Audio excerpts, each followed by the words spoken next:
This is not my typical content, but after being knee deep in this thing for a week, I am so frustrated with just how poorly made it is. I want to get the word out so that you guys don't make the same mistake I did.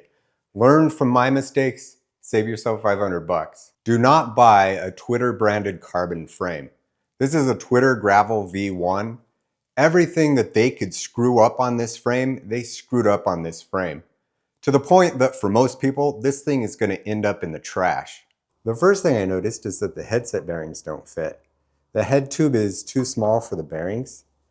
Even if I was able to get these in, the bearing seat is not in good shape. It's not flat and it's not the same angle, but more concerningly, it's really thin in spots. I almost think I could break that with my finger.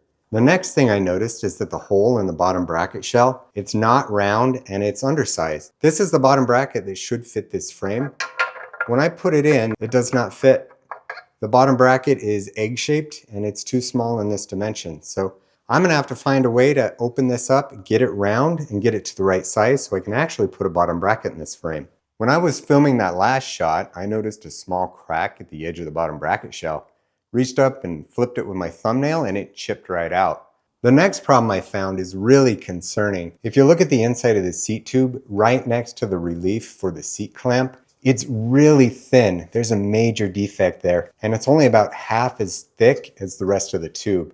That thinned part extends all the way to the relief. So I am absolutely certain the first time I put a seat post in here and I clamp it down, that seat tube's gonna crack. The last problem I noticed is that many of the threaded holes, the threads are either partially or completely plugged with filler, carbon, or epoxy.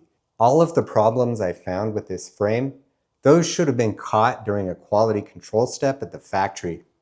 Clearly, either that quality control step wasn't there or it was really lax. This frame should not have been shipped out.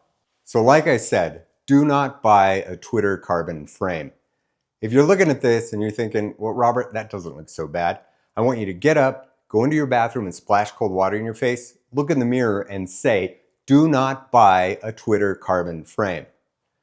I've got a build video for this bike coming up where I'll show you how to fix all those problems.